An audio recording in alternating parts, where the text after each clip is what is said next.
Ici, aujourd'hui, il est question de démontrer le volume d'un cône. Comment on arrive à démontrer le volume d'un cône? Voilà, on a essayé de schématiser un cône qui a une surface. La base est circulaire. Voilà, il a une hauteur PTH qui est là et l'angle alpha qui est ici. Alors, la distance entre la base et les sommets de ce cône-là, on va noter PTH. Ça, c'est la hauteur. Et cette distance, cette altitude, cette hauteur, elle équivaut à la distance de haut jusqu'au sommet. Voilà. Alors, comme la base étant circulaire, on va considérer la distance qui est ici là comme le rayon de notre place là. On va noter grand R. Cette même rayon là va se retrouver de ce côté aussi. Grand R là. Le centre c'est O. Alors, pour rendre un peu commode le calcul, on va essayer de prendre une section circulaire quelque part au niveau du cône ici. On va prendre comme ça. Une section qui est circulaire, le centre quelque part là. Alors, si cette section elle est circulaire, forcément elle a un rayon qu'on va noter ici. On va noter petit r. Voilà. Et la distance entre le centre de cette section qu'on a pris volontairement et la base, on va noter Z, l'altitude Z. Ça c'est Z. Z. Alors, comme la distance de la base jusqu'au sommet c'est égal à petit h, on va prolonger, on va dire la petite distance qui reste là, ça c'est égal à h moins sur z. Voilà, on va noter h moins z. Alors, ça sort clairement que la section, le rayon de cette section qui est ici au milieu là dépend de z. Si la section était prise juste en bas, vous voyez, le rayon de cette section là va augmenter. Si elle est prise là, elle va augmenter. Au fur et à mesure que z diminue, le rayon de la section augmente. Si on avait pris, on part vers le sens haut, du haut, alors on sait que z augmente, mais le rayon de la section va diminuer et au sommet jusqu'au égal à 0. Maintenant, on a trois variables. On a d'abord l'altitude z qui est ici. On a le rayon de la section pris volontairement petit r et on a l'angle θ.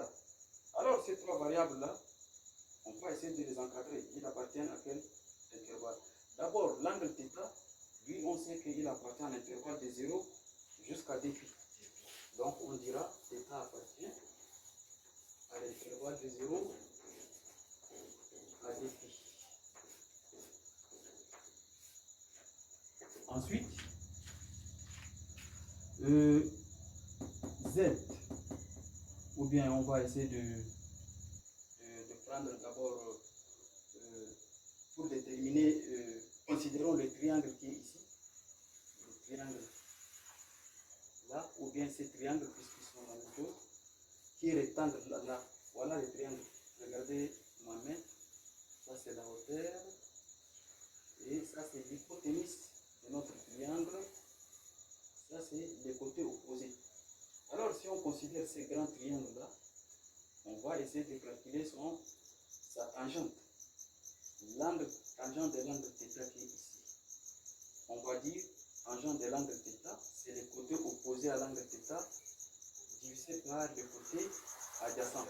Or le côté adjacent correspond à la hauteur PTH. Nous aurons tangente de l'angle θ, c'est égal côté opposé qui est le rayon de la base, grand R, divisé par le côté adjacent qui n'est autre que la hauteur PTH. Et cette même tangente là, si on considère le petit triangle qui est ici, le petit triangle qui est là, qui est rectangle en ce point, alors on sait que son côté opposé c'est petit r, son côté adjacent c'est la distance qui est ici, qui équivaut à h moins z. Alors, la tangente est égale, côté opposé, c'est-à-dire petit r, divisé par le côté adjacent qui est là, qui n'est autre que h moins z. Qui n'est autre que h moins z. Alors, l'objectif est de déterminer l'expression de z en appliquant la règle de 3. Vous voyez, on a r sur h qui est égal r divisé par h moins z. Alors, r multiplié par ça, ça nous donne, on a r facteur de h moins z qui est égal à h fois r. Très bien. Alors, on tire, on a h moins z qui est égal à h fois petit r sur grand R. Alors, on tire z qui est ici. Z égale, z n'est rien d'autre que h moins h fois petit r sur grand R. Alors, on sait très bien que notre h là, il est compris entre 0, parce que si la section qui est au milieu là, si elle est confondue à la base, notre z est égal à 0. Alors, z compris entre 0 à h moins hr le tout sur grand R. Voilà. Alors, maintenant comme on a trois variables, on a θ, on a petit r et on a z. Ouais. Et le petit r, lui, il est compris entre 0. On a dit, si on prend la section au niveau du sommet, le petit r va diminuer, il tend vers 0, il est égal à 0. Si on la confond avec la base, il va être égal à grand R.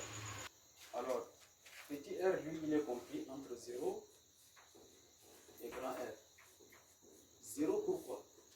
Si on prend la section au sommet, le rayon petit r est égal à 0. Si on prend en bas, si on le confond avec la base, le rayon petit r est égal au grand R. Donc il varie entre 0 et grand R. Alors comme on a trois variables, le volume, on va prendre, si on découpe en petit volume, nous aurons dV là égale la surface de la petite base multipliée par la hauteur. Donc nous aurons R, 2 de R, 2 de Z, fois 2 de θ. Alors, pour trouver le volume, on essaie d'intégrer. Nous aurons le volume V égale intégrale. Pour la première variable, on a notre θ, elle est de 0 à dpi. Deuxième intégrale, pour la deuxième variable, qui est petit r, elle est de 0 à grand R. 0 à grand R. Troisième intégrale pour la troisième variable, qui est de 0 jusqu'à cette expression. Nous avons 0 à h moins hr sur grand R. Le tout fois r2 de r fois 2 de z fois 2 de θ, c'est ça? Voilà.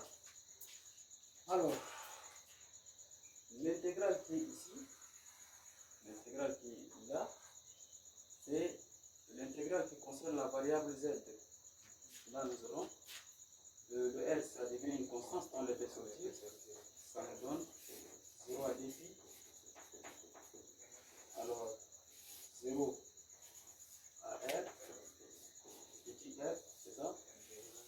Intégrale allant de 0 à h moins hr sur grand R, 2 de z fois 2 de θ, ou bien 2 de r fois 2 de θ. C'est ça?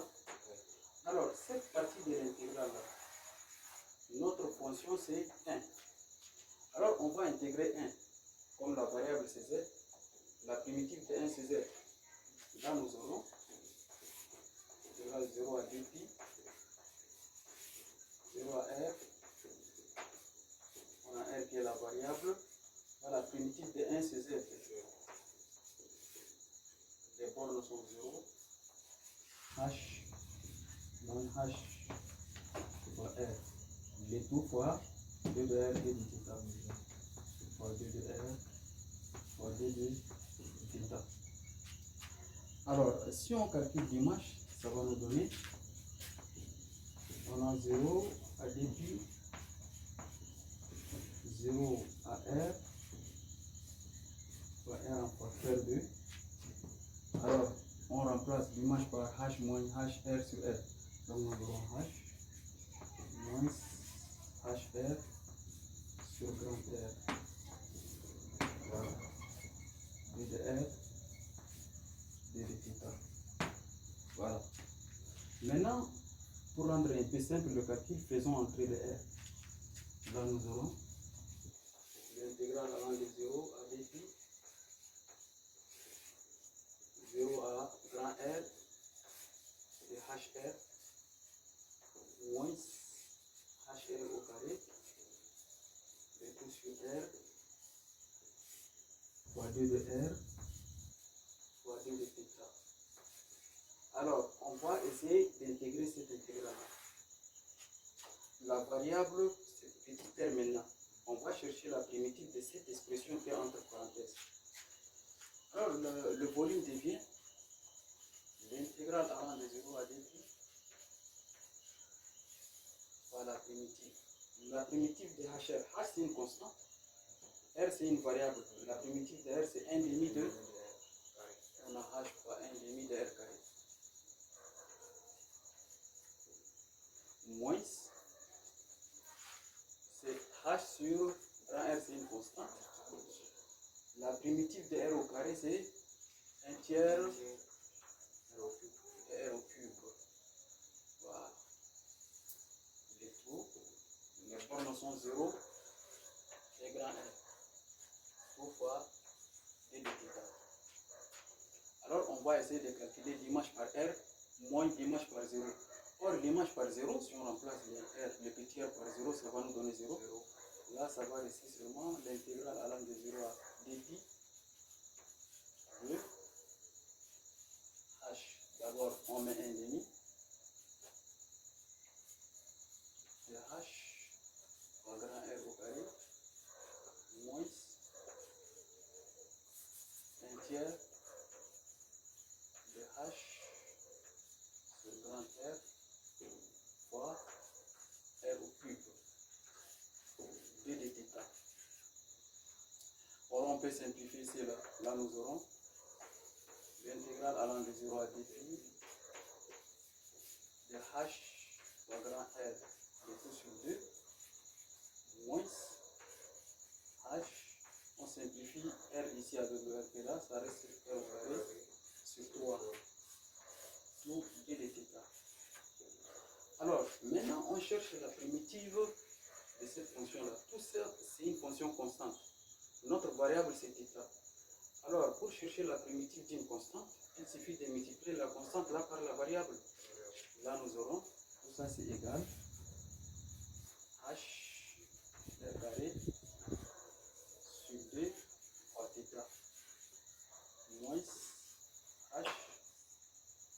r carré sur 3 fois θ aussi. Et les bornes sont 0 et dpi.